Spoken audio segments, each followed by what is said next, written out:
It's like this. We said that you're not allowed to burn chametz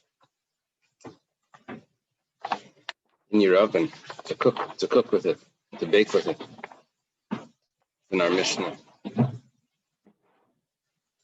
the Mishnah says that when, as long as you're allowed to eat, you're allowed to feed animals. Once the time passed, then it's asabana, and you can't use it to burn, to heat up your oven. So our Gemara now discusses this. We start off with Tana Rabbanan. We start in the Brisa. Tana she'isiku beklipe arlai bekashin shel klaya kerem. You used, you see, we said before that arla, first 3 years of a tree, the only thing that's forbidden is the fruits, not the wood. So over here it's very specific. It's klipe arla. It's the peels of the fruits of arla. So it's considered the fruits. Now arla, you're not allowed to eat it, but you're also not allowed to have benefit from it. So you took prohibited fuel items, and you're burning it in your oven. Or the straw, the stalks that were growing grain in a vineyard. That's asa. Everything there is asa. So now you have an oven that's being heated with things that are asabana. So the Brisa tells us that chadash, if it's a brand new oven, yutatz, you have to break it apart. It means you have to destroy it. And the reason is because an oven would be completed through its first burning. First time you light it up, that's when it becomes complete. Yashan, if it's an older oven, so you're not making an oven by heating it up now. You're just heating up food. So then Yutzan, you let it cool down.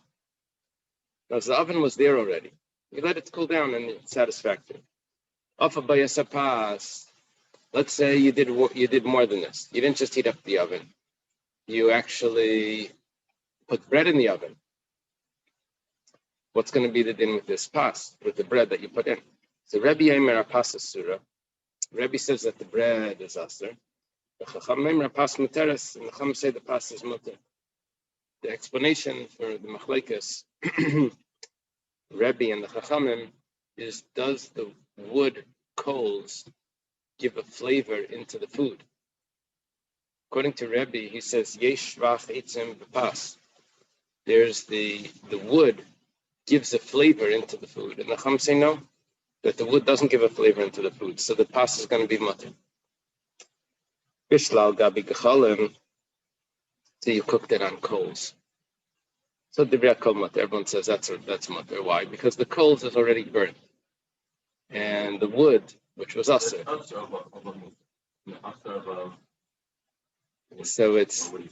So it's there is an issue here because it seems that it's only mutter b'diavad.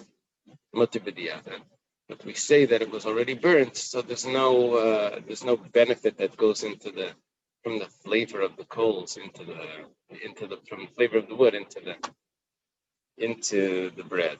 Everyone says that it's already considered burnt. There's heat that's coming from it, but that heat is mutter, at least after the fact. The Gemara right away asks, but Tanya bein b'chadash bein yashan yutzan, but we have another brisa that says that whether new or old, you only have to let it cool down, which is different than our brisa, which our brisa says that if it's new, you have to destroy it because you've created an oven using forbidden coals, forbidden fuel. The Gemara says like kasha harebi harabanan. The Gemara does something very interesting to us. We didn't have a machlekes about the new oven in the Mishnah. We just said a new oven is broken. An old oven is just cooled down. When it came to the bread, we had a machlekes. Rebbe says that yesh vach eitzim and it's aser, and the Chacham say it's mutter. Now, if the Chachamim say it's mutter, then they must hold that there's no benefit from the wood that goes into the bread. If that's the case, then there's no benefit from the wood that goes into the oven either. It's just the heat. It's just the heat. And the Chachamim would say that it's not a problem. So when we have two brises over here, when we say, one brisa says that if it's a new oven, it needs to be broken. Another brisa says a new oven, that you just let it cool down. So that could be the opinion of the one that says cool down. It's the opinion of the Chachamim that say there's no benefit from the wood that goes into the oven. We didn't see that in our brisa. Our brisa just said there's a machlekes about the bread. We have another brisa that lets us know there's a machlekes about an oven also. So that we can see the same machlekes about the bread will apply to the oven. The Gemara says, 1 second. How do you know that's accurate?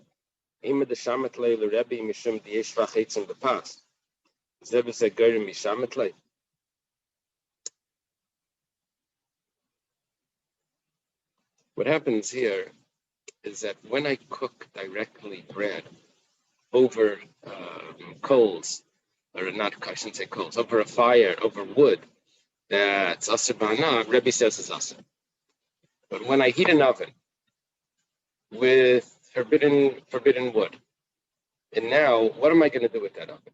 I'm going to then heat it again to cook, right? This first heating was just completing the oven. I'm going to now go and heat the oven again to be able to cook with it. I'm going to add new wood, and the new wood is going to cook the food. So what I have here is what the Gemara calls zeves hagoyim. I have the old wood that caused it to become an oven, and I have the new wood that's causing it to cook.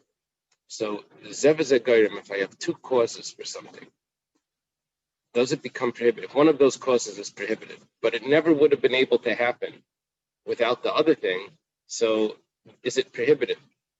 Does the kosher fuel take over and make it that it wasn't cooked with that other thing only? It was cooked because of this. It's sort of like in a bittel, sort of. But you can't say that did it. That didn't do it. We'll see an opinion that has to do which one came first. The Gemara says, okay, so if that's the pshat, if that's what's going on, then you can't say that Rebbe is the one that says that it's asur, and the Chachamim say that it's mutter when it comes to the new oven. Rather, it has to do with the machlekes Rebbe Lezer and Rabbanon when it comes to the oven. We have two brises. One says a new oven needs to be broken, and the other brisa says a new oven just needs to be cooled down. It's a machlekes Rebbe Lezer and Rabbanon, and it goes like this. Hey, Rebbe Lezer, which Rebbe Lezer are you talking about? Rebbe Lezer is Rebbe Lezer ben Horkenes, the student of Rabbi Yochanan ben Zakkai. If we say it's talking about Rebbe Lezer that talks about yeast, so it's the sourdough starter. Sour, right? sour. The Tanan was taught in the Mishnah. It's the Arshal Chulin Rishal Truma, two types of starters. You have a Chulin starter and you have a Truma starter. You're going to put it into the bread, into the dough. Shenaflu Teichisa. Both of these fell into a dough. Neither of them have enough alone to get the bread to rise. You need both of these starters together. One was chulin and one was truma. Truma is only for a kayan, and chulin is for everyone. And it's starfa v'chimtzus. So the combination of both of them was able to cause the bread to rise. So Rebbe Lezer says that you followed the second one, whichever one was put in second. The first one, you just got things moving a little bit, but the second one is what completes it. So you follow the second one. The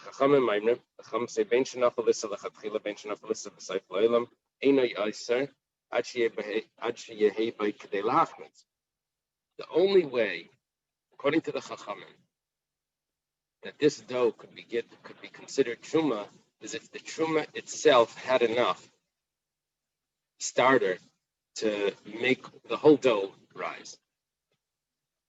So, which means that if you need a combination of both, the Chacham say it's mutter. Rebbe Lezer says, I don't look at the combination. I look at whichever one came after. Even if the second one wouldn't have been able to do it clearly on its own, it was just like the last straw. But that's what did it. Right, whichever one completed it. So this would seem to answer. This would seem to say that Rebbe Lezer is the one that holds. Rebbe Lezer would be the one that says that it's Aser, because you do go after the last one. It's going to be a little strange here, though. Oh, we have to go further in order to get the pshat. V'amar Rabaya says, Leishanu.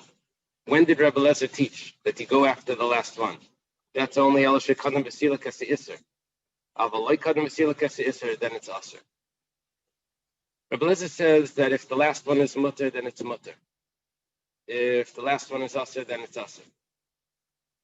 Right? He goes after the Gomer. He says, but you only go after the Gomer, that's only if you removed what was beforehand. So in other words, when will I say it's mutter? That's only if I took away the Yisr beforehand. So what did I do over here? It means that I put starter from Truma into the dough. And it starts to, things start to happen. Then I take that starter, somehow I can still find it, and I take it out. I'm not sure how I can find it. Maybe they would put it in a bag, or some sort of grains or something, yeast grains. So whatever it is, then if I'm able to take that out. So then, if I remove it and then I put in chulin starter, then it's all going to be chulin. But if I leave the truma starter in there, then it's all going to be truma, even though the second one was chulin. So alma zebazagayr maser. We see that Rebbe Lezer holds that even if I have a combination of both, it's going to be aser. And according to the Chachamim, it can't be aser by a combination. It can only become aser if the truma itself had enough to do the whole thing. Okay, what happened here?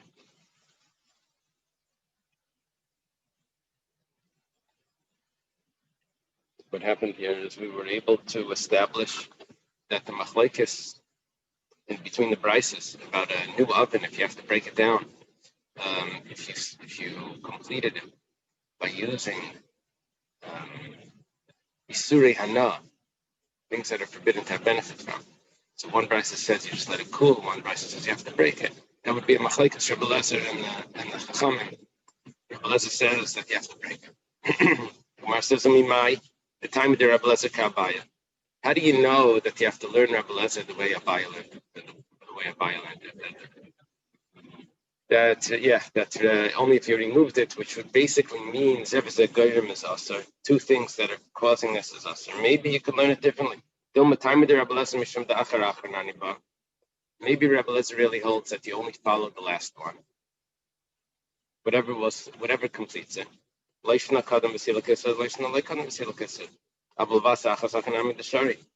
Rebbe Lezer holds Zevzeh Goyim is mutter. If you put them both in at the same time, it's going to be mutter. If you put the truma in after the chulin, it's going to be mutter. If you put the chulin after the truma, it's going to be mutter because you always follow the last one. And what would come out by us, by the Haven, is that it would be mutter. It's not going to fit with the brisa that says that it's also. Why? Because I put the Yisurei Hana in first. Then afterwards, I put in regular fuel and I cook bread in it. It's going to be there's going to be no problem with that. So the only way that you'll have a source for the machlekas and the prices is if you can accept Abaya. The Gemara is saying, but how do you know that Abaya is the only pshat in Rebbe Lezer? Maybe you can learn Rebbe Lezer differently, and then you don't have a source for that. It's a funny question because I don't have a source for the brisa. So I come up with the pshat according to Abaya. That itself should be compelling. The fact that I don't have a source for the brisa to say Abaya's pshat. That's what the Gemara is saying. Maybe I can ask you a question and then you'll be stuck with the problem. So don't ask the question. Say learn like Abaya and you have an answer. Because the Gemara could have resolved it right here. There must be something here that the Gemara doesn't want to say like Abaya, that it's pushing it to do this. Usually a question is compelling enough to provide an answer. But how do you know Abaya is right? I know Abaya is right because I don't have a source for this price. Okay. The Gemara says, Ela Rebbe Lezer da'atzei Asherah. We have a different source. Maybe the Gemara knew the other source. That's fine. Rather, it's Rebbe Lezer that discusses wood of a Asherah tree. Asherah tree is a tree that's worshipped for Avodah Zarah. The Tanan. And now, actually, what we're going to do over here is we're not going to use Rebbe Lezer himself. We're going to use Rebbe Lezer and the Chacham. Both of these are going to be a source. It's taught in the Mishnah. Not the Leimenaitzim, if you took from an Asherah tree wood, Asurim Ba'ana. You can't have benefit from that wood. Hisik Bayis Ataner. So you use the wood to ignite, to light up an oven.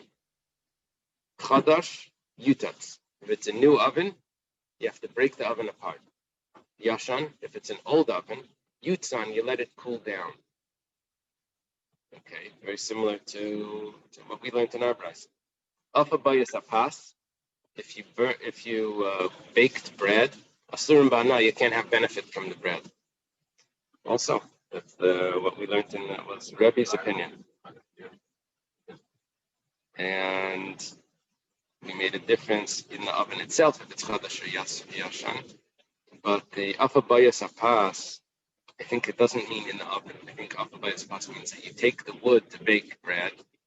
Not that I then use oven, just like before, you said Alpha Bayis Apas, we were talking about the wood itself. It's only one step here. I can use the wood either to heat up an oven, then I have two options, new oven, old oven. I can use the wood to bake bread, to bake bread.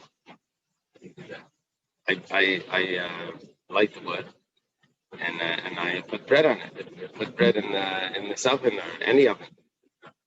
Yeah, but what I'm saying is not that I'm using other coals in this oven that I've just created.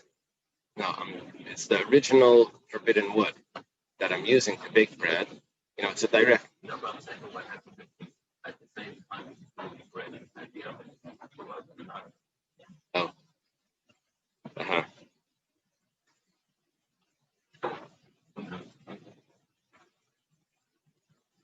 I don't know if it's going to matter.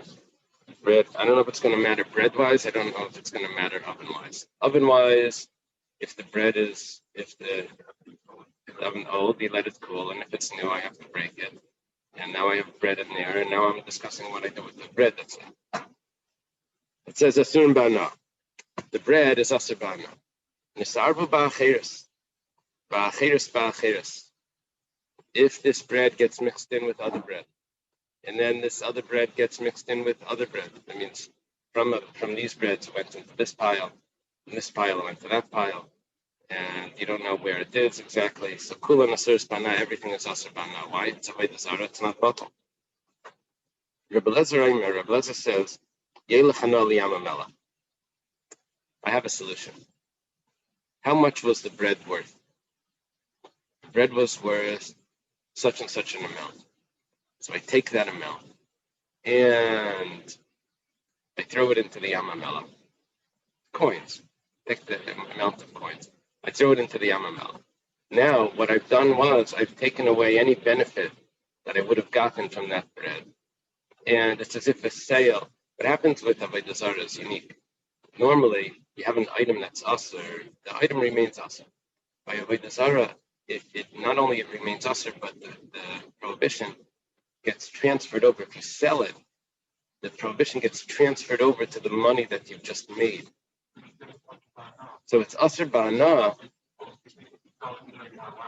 even though you're not allowed to sell it, but the money now becomes asur ba'ana also. Which, yeah, right. So because of that, because the Isra Anah gets transferred over, so then you can be lenient about the item itself. So therefore, it's according to Rabbi Eliezer, what you're doing is you're transferring the prohibition over onto the money, because I don't know where the bread is that was also, and I throw the money into the Yamamela, and what happens in the Yamamela? It gets lost, it gets corroded.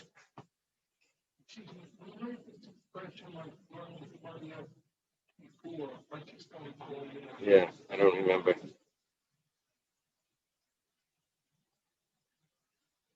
However, they told him, you can't redeem Avodah Zarah. They argued with him on this.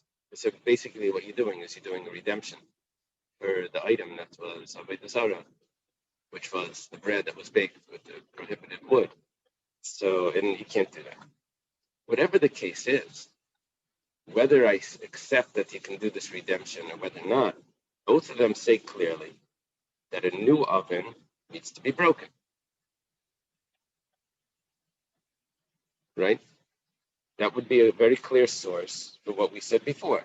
By atse arla, klipe arla, right? Those peels of arla fruits that was heating a new oven. We said you have to break apart the oven. We were looking for a source for that. Who's the source? We said, it must be Rabbi Eliezer that says if you put the truma in afterwards, that's the source that you put the starter in. We said that. How do you know that's a source for this? Now we have a source. Both Rabbi Eliezer and the Chachamim in this brisa say that a new oven needs to be broken. So very good. The Gemara says, "Eimer the Sham Taylor Rabbi Eliezer ba'avei dezara the Chameri Surah, B'shari Surim Shabbatar Mishamet Lei." You have a good source. The only problem is that this halacha is stricter than Arla. And so even though by Avodah Zarah, we say that the new oven that you used with wood of Avodah Zarah needs to be broken, maybe he doesn't say that by Arla. Maybe he only says it for Avodah Zarah. Avodah Zarah is much stricter.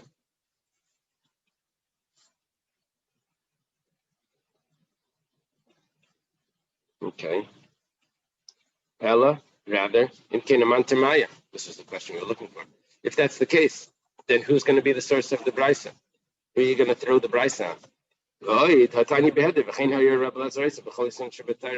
Now you have a real source.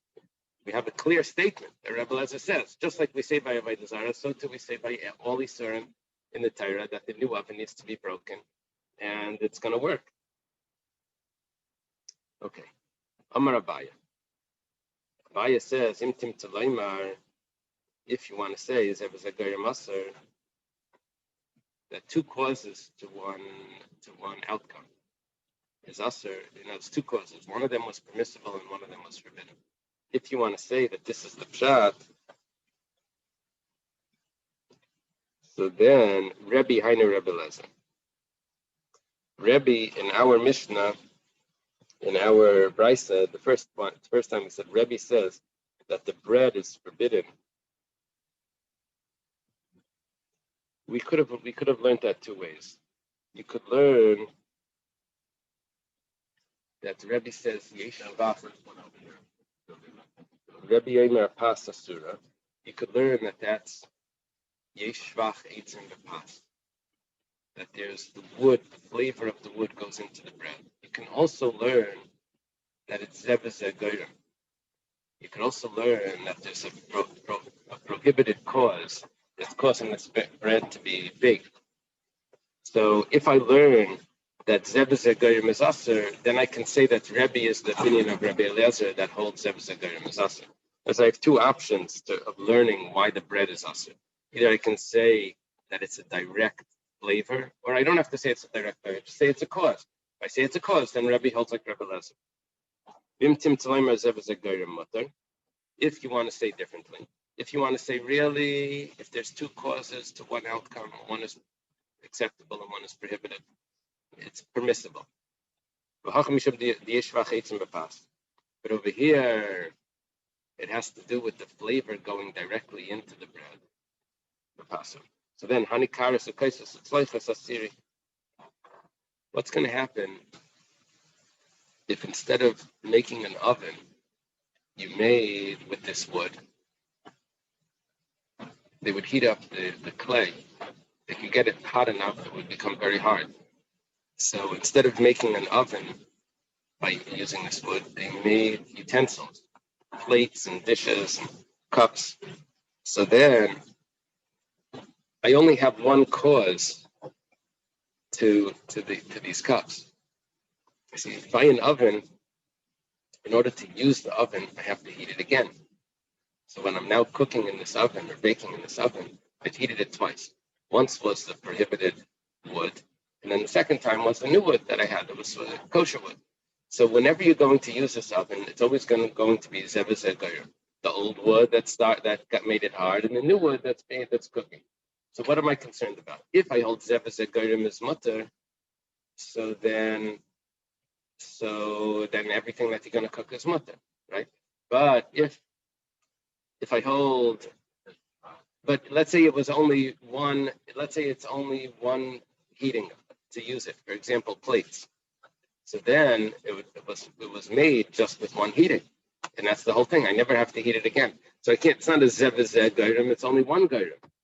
It's only one cause. So therefore, according to that, the plates are going to be awesome. What we're ignoring when we just said these two lines, we're ignoring the fact that you've made an oven. As we're looking at the oven as if the oven is nothing. The oven is just the means of baking bread. So therefore, when you heat up an oven with wood that's forbidden, I say, well, what are you going to do with this oven? You're going to heat it again, and you're going to bake bread. That's going to be a zev goyim. Two causes to baking the bread.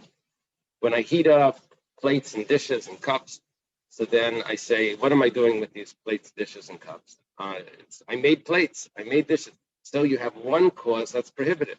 One cause that's prohibited, so it becomes prohibited. By the oven, I didn't do that. I didn't say that I have one cause that prohibited an oven, because the oven needs to be heated again in order to do anything with it.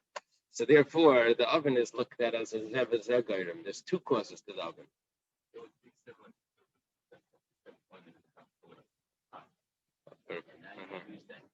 Right. Right. We're going to see. Interesting. I'm just going to mention that in a minute. I'm not sure. Kares means a pot, right? Let me go a drop further, and then I think about it again. Let me see.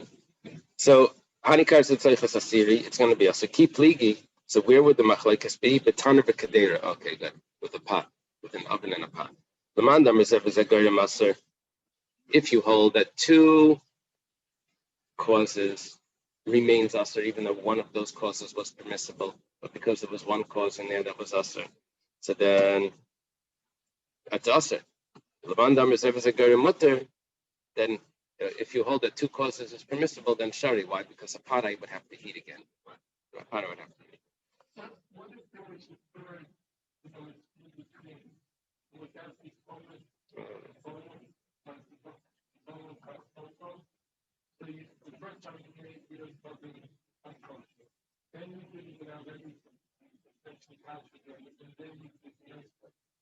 Yeah, Dr. Stein is asking if you can kasher this. That's what he's asking. If it's possible to kasher by heating it again. That's really the zev goyim question, and it doesn't have to do with flavor here. If we're saying zev goyim, we're saying that something that you're not allowed to have benefit from, you just had benefit from. And now look at the benefit that you have. There's a benefit. You have a completed item.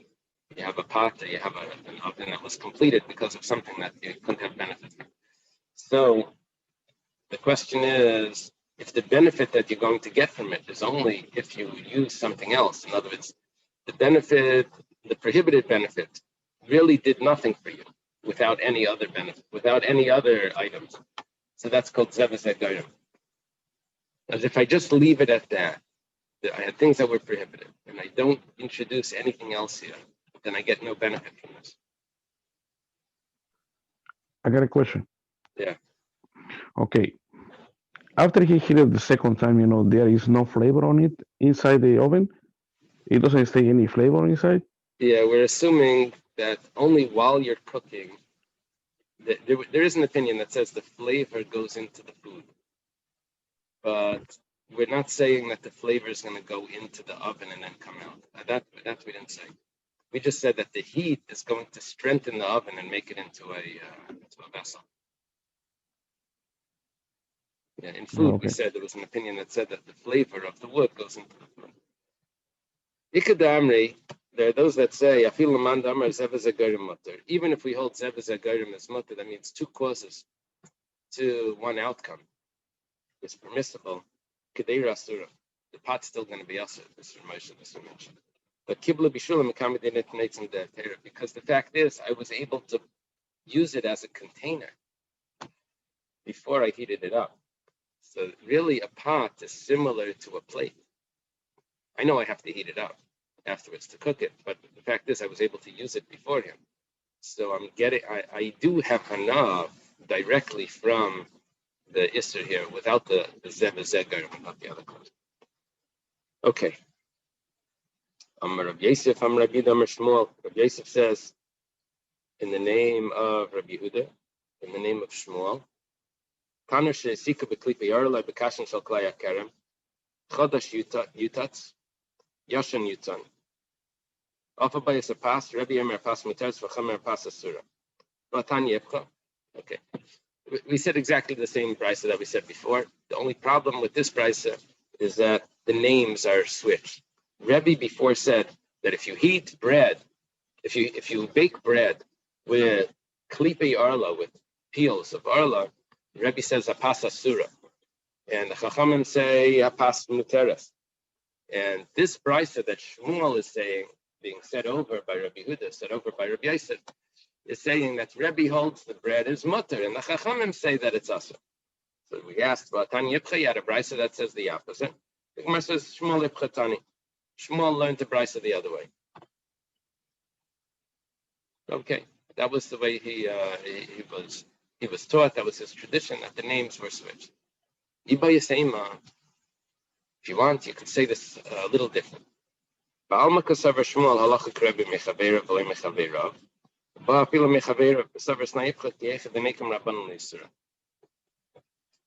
Shmuel is specifically switching around the names of the brisa in order to get his end result.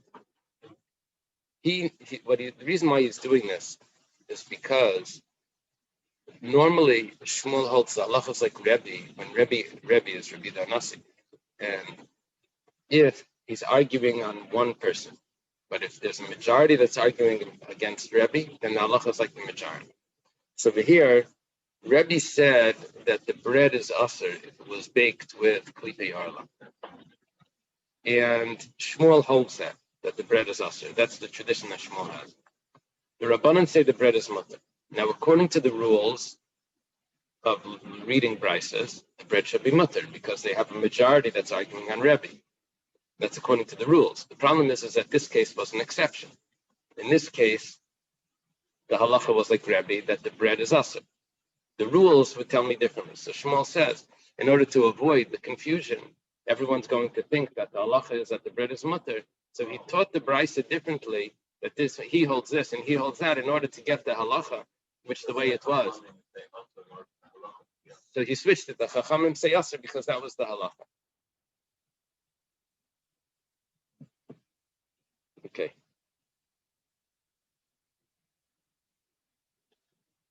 It makes everything, all of our learning, look like the end result, the halacha, is the main point.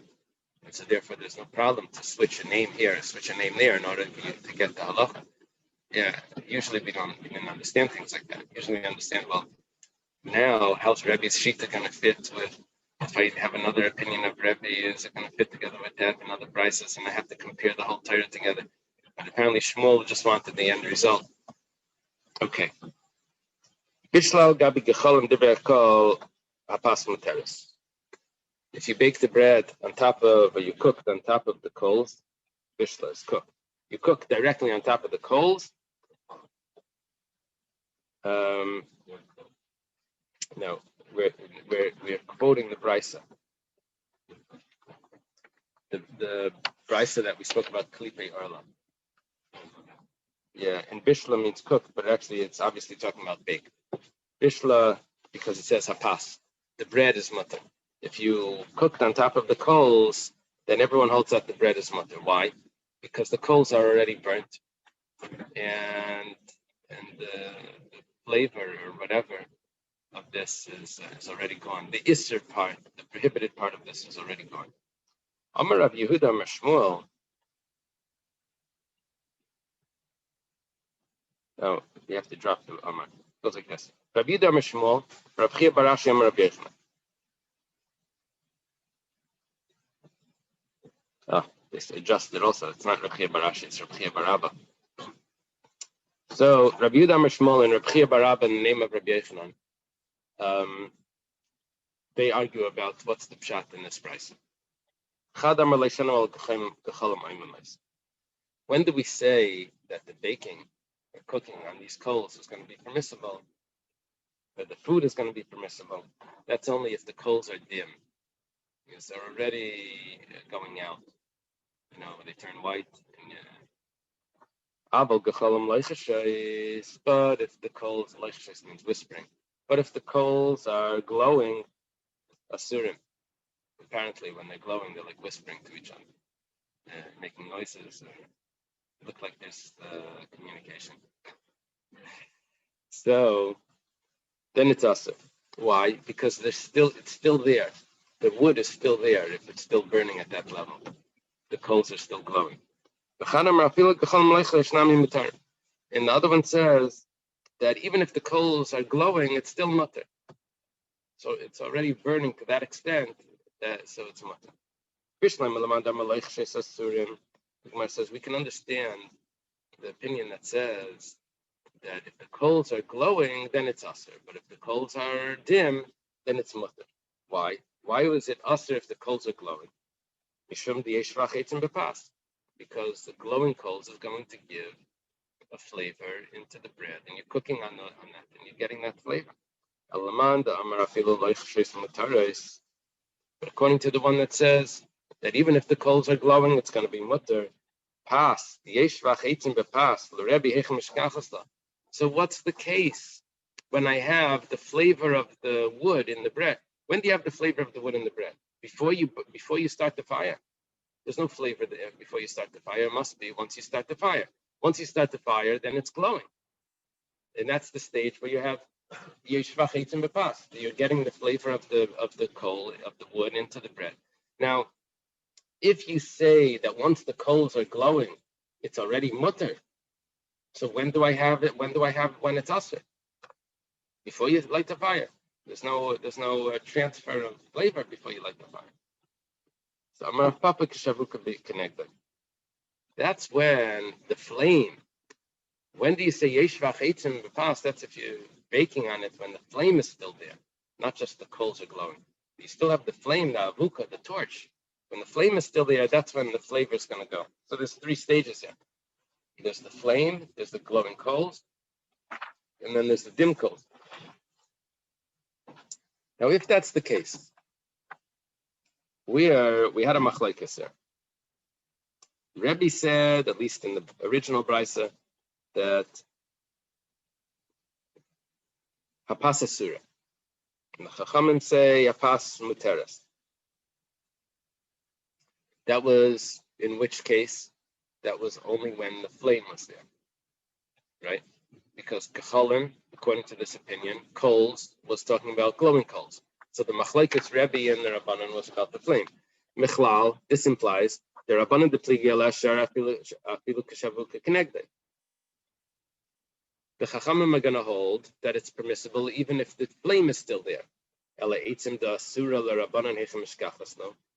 when did the Rabbanan have ever forbidden wood? Or maybe they don't. For some reason, we think that there is. But when do you have forbidden wood according to the Rabbanan? So Amar Rabami bar Chama b'shar shifa. You don't have forbidden wood when it comes to cooking. You have forbidden wood when it comes to making a stool, making a chair. According to the Rabbanan, once you start burning it, it's already permissible. Even if the flame is still there. Rami bar Chama asks Rav Chisda, he was the son-in-law of Rav Chisda. Says, Tana Shesiku Ba'atzi Hektish, Vafa Bayapas, L'Rabbanan Deshar B'Kamaisamai. Let's say you heat an oven with wood from Hektish. So, and you cooked bread on that wood. What happens?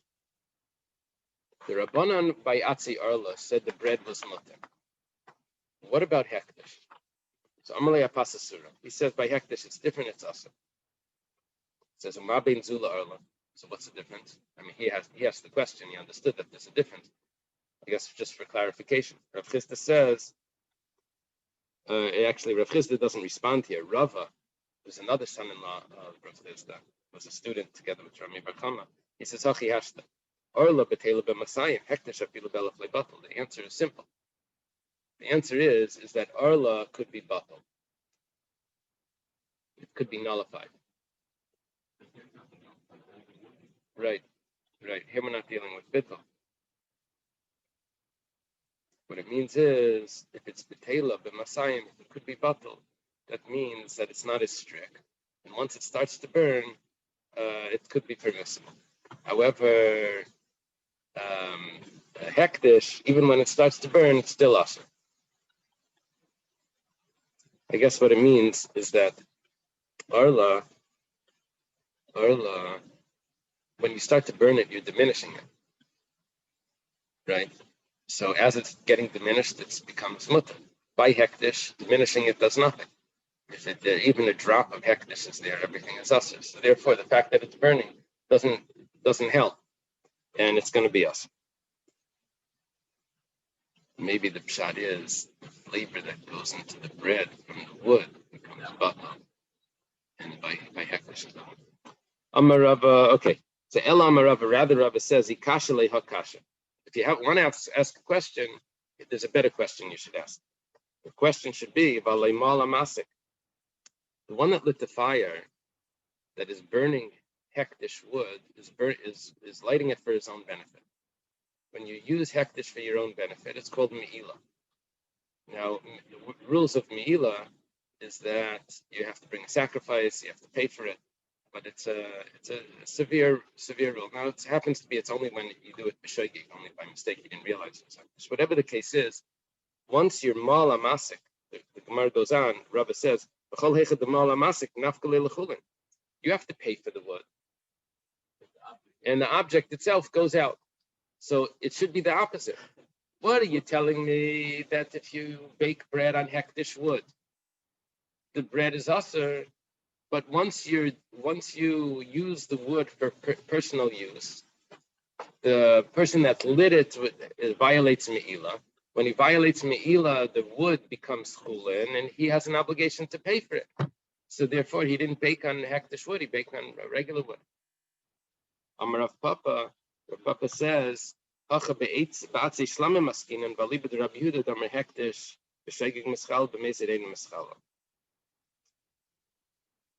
Papa says like this. Here we're dealing with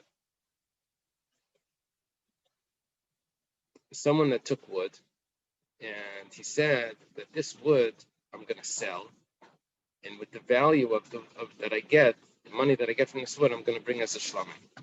So the wood has the sanctity of a shlamim. And a shlamim, one second, there's two steps to this. Since it's a shlamim, the rule by a shlamim is that there's no me'ila. Why is there no me'ila by a shlamim? Because a shlamim is kachik kalim. And actually the shlamim itself gets eaten by the owners. It's parts of it that get burnt on the mizbeah. But a shlamim is a different sort of sacrifice that it's eaten by the owners. So therefore, just like, that's a shlamim. Okay, so one second. Just like if someone violates me'ila, b'mezid, he does it on purpose. So it's not considered me'ila, because it's even stricter than me'ila. But whatever the case, it doesn't have the status of me'ila. And so therefore, I don't say that the item goes out to chulin. Okay. So too, by a shlamim, there's no violation of me'ila, even though you weren't allowed to use it, but there's no violation of me'ila. So I'll say that the wood doesn't go out to chulin. It goes like this. We're following the opinion of Rabbi Yehuda that says hektish b'shegig mischalel b'mezid ein mischalel. If it's only me'ila only applies b'shegig, but not b'mezid. B'mezid my time aloi. Why b'mezid is it not mischalel? Does it not become mundane? Given the lav bar me'ilahu leinafik l'chulin. Since it's not considered me'ila, so it doesn't go out into the being mundane. It doesn't transfer. So shlamim nami kiven lavar milanu leinafka l'chulin. Okay, so that's going to be the logic here that a shlamim is not also eligible. Not eligible. It's not under the criteria of meila. So therefore, it's going to remain. It's going to remain hektish even after he starts to burn it. right? Even after he starts to get personal benefit from it. The Gemara asks, "Well, what are you saying? Is that a real rule that any time the person that lights it, it violates meila, the wood goes out to chulin? I have a problem with that." It says, "Vatanya kol anisrafim afan mutter." Anything that's burnt, that the rule is that you need to burn it, you're allowed to use the ashes.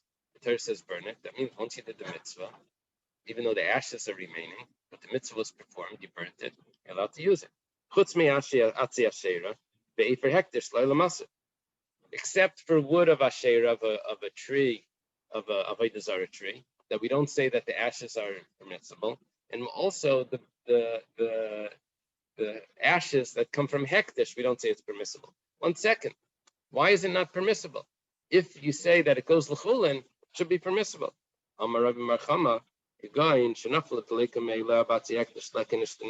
that's talking about no one actually lit the fire over there. The fire came on its own, and that's why it's going to be usher. Since there was no me'ila, no one actually lit it for personal use, so that's why it never went out to chulin. Rav Shami Amar Ba'isen Shatun in Geniza. Rav Shmaya says that we're talking about hektish over here that doesn't have a din of nisrafin. Why? Because we're talking about the Trumas Hadeshin, where you take off the mizbeach. It says that even after it's burnt, you still can't have benefit from. The Tanya v'samay benachas, v'samay kulay, v'samay shleifazer. We learned before, we quoted this pasuk to put it eitzel mizbeach, and that tells us that you can't have benefits from it even over there.